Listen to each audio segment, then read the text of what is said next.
Olá, meu querido, minha querida, que bom ter você aqui mais uma vez, esse programa em frente aqui.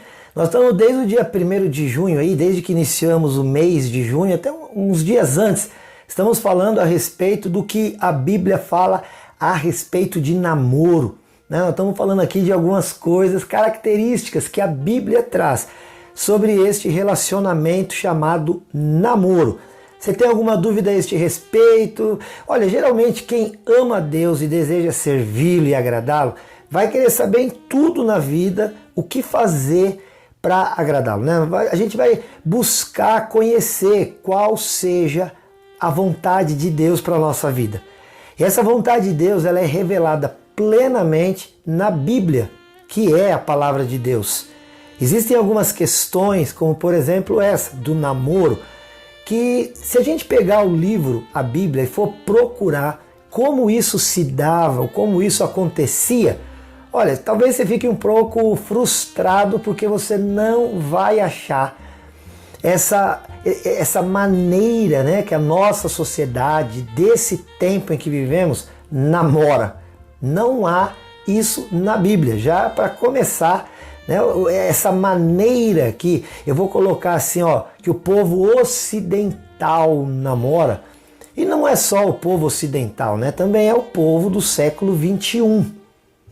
Aí alguém vai dizer assim, como que eu vou olhar para a Bíblia, um livro escrito há tanto tempo atrás, a Bíblia tem textos escritos pelo menos há 5.000 anos atrás, como que eu posso olhar para o texto bíblico e comparar com os meus dias e viver aquela palavra que está lá? O segredo para isso, meu querido e minha querida, é entender que a Bíblia ela é um livro que tem aspectos culturais daqueles que o escreveram, mas também há aspectos morais. E quando eu falo de aspecto moral, aí eu estou falando de princípios. E quando a gente vai buscar a vontade de Deus para a nossa vida, a gente não vai buscar os princípios culturais. Porque os princípios culturais, eles mudam de acordo com a sociedade em que ele está inserido, mudam de acordo com o tempo em que as coisas estão acontecendo. Mas nós não estamos interessados nas questões culturais, já que cada povo tem a sua cultura.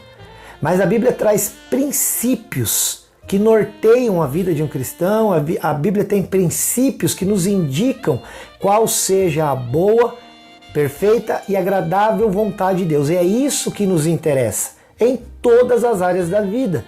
Se eu for olhar na Bíblia, por exemplo, a respeito de vestimenta, que tipo de roupa usar, será que a Bíblia vai me dar, né, uma direção clara a este respeito? Claro que não.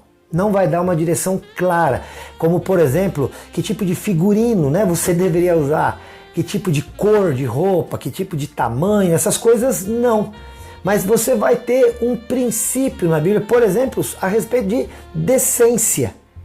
E aí você usa a roupa que você quer usar, desde que o princípio da decência que está estabelecido na Bíblia seja posto em prática por você. Da mesma maneira, o relacionamento chamado namoro. Haja vista a Bíblia não ter um relacionamento nestes moldes que nós temos hoje. Vamos pensar aqui então como que isso se dava na Bíblia. Bom, Deus estabeleceu ali o casamento ainda em Gênesis, quando ele criou Adão e Eva. Porque lá ele disse, não é bom que o homem esteja só.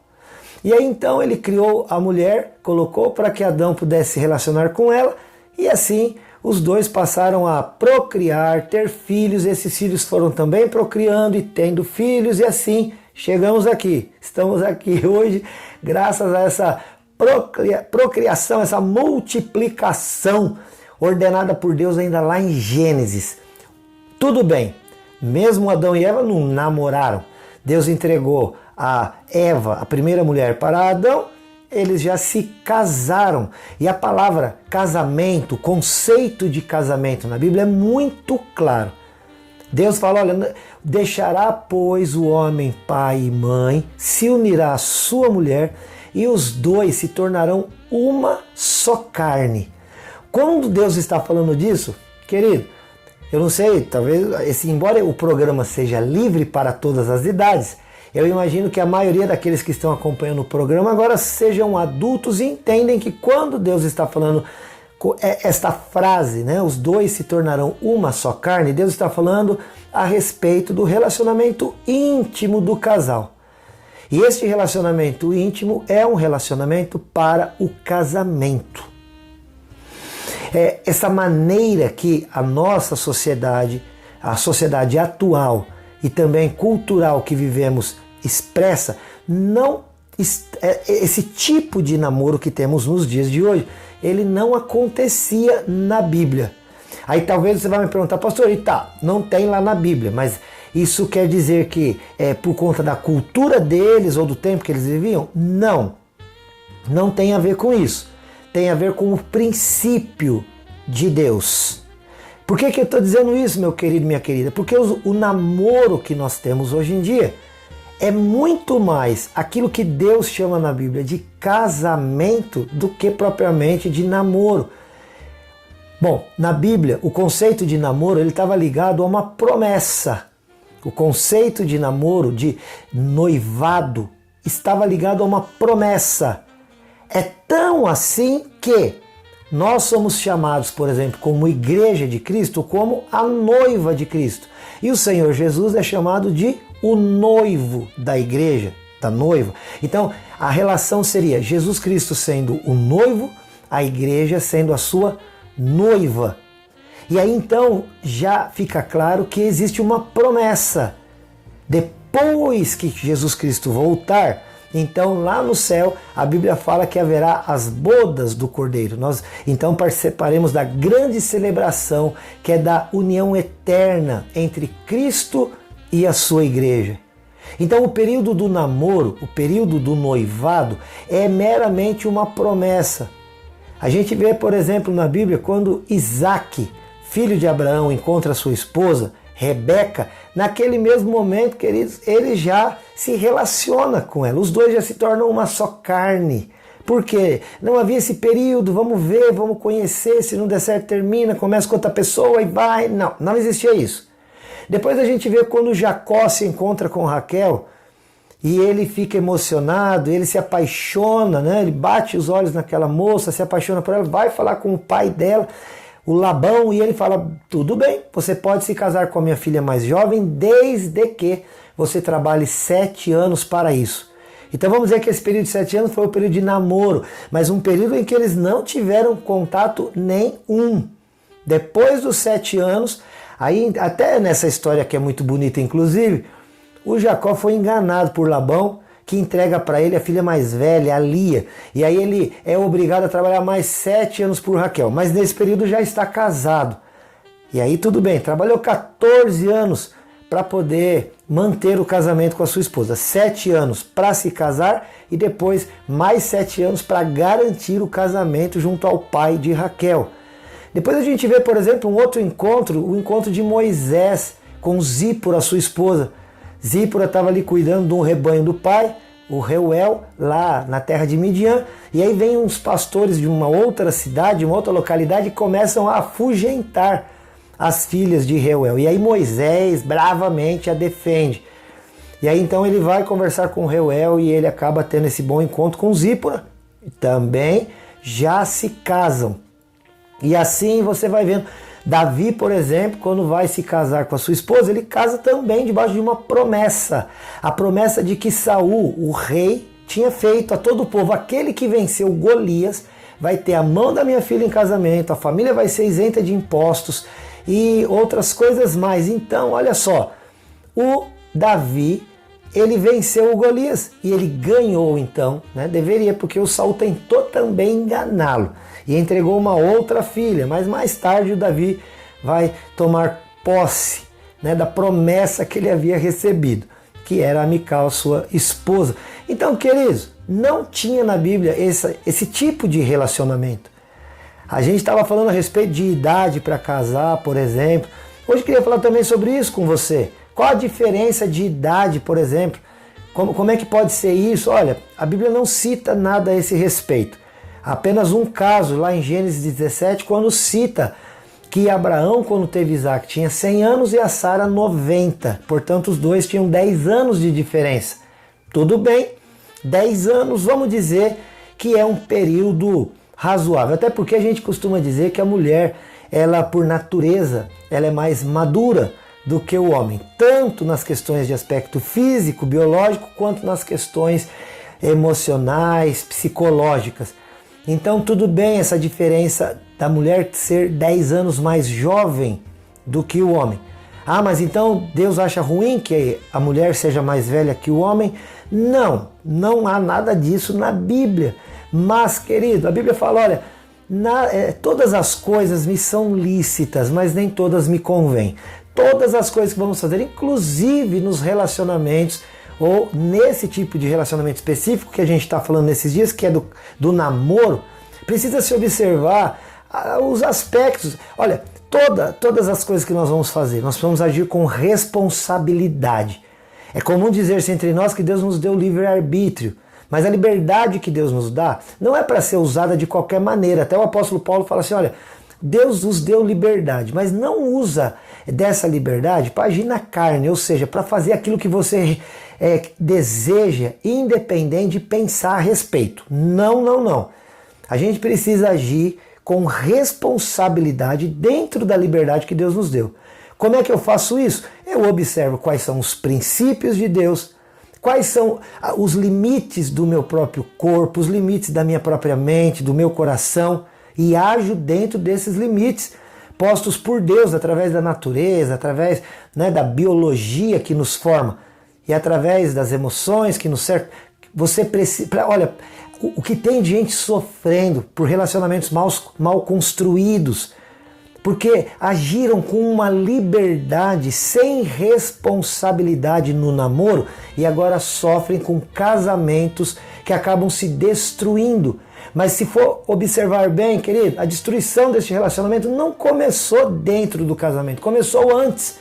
Quando, ao usar da liberdade que Deus deu para escolher, escolheu mal. E eu não vou dizer escolheu certo ou errado, escolheu mal. Como é que eu escolho mal alguém para ter um relacionamento? Quando eu deixo de seguir os princípios de Deus. Então, dentro do princípio de Deus, a gente vai dizer que é bom que o homem e a mulher possam caminhar lado a lado. Se a diferença de idade for muito gritante, pode haver um desencontro aí de informações. Porque, olha, se você se casa, por exemplo, aliás, vamos já falar que todo namoro precisa ter como objetivo o casamento. O princípio de Deus para este enamorar é que você deseja se casar com aquela pessoa. Então você precisa entender que quando você procura alguém, você vai procurar alguém para ter um relacionamento para a tua vida toda. Então não vai fazer tentativas. Porque nessas coisas de tenta aqui, tenta colar, não dá certo, se não der certo você termina. A nossa sociedade é muito permissiva nisso aí. É até possível começar um relacionamento, perceber que não dá certo e terminar. Não tem problema. A questão quer dizer que nós vamos assim passando de mão em mão. E quando a gente está vendo, nós estamos não é com o nosso corpo abatido, mas é com a nossa consciência, com o nosso coração. Quantas emoções assim completamente destruídas. Porque a pessoa foi tentando, e quando vê está se sentindo mal na presença de Deus, na presença dos homens, perante si próprio. Se olha no espelho e não consegue se valorizar de tanta tentativa frustrada. Então, ora a Deus, pede direção ao Senhor, você está em busca de alguém para se casar. Então não fica nessas tentativas de acertar e errar. Você busca alguém, age dentro dos princípios. Não busca por aparência física, porque vai mudar. A aparência física muda de um ano para o outro, 10 anos para o outro. Vai mudar. Então não busca por essa questão de afeição física. Busca por aquilo que você pode encontrar em alguém, que você possa valorizar e entender que, olha, essa pessoa vai me acompanhar pela minha vida. E eu vou acompanhar esta pessoa. Então não haja também de maneira egoísta, procurar alguém para te ajudar, para te acompanhar, para ti. Não.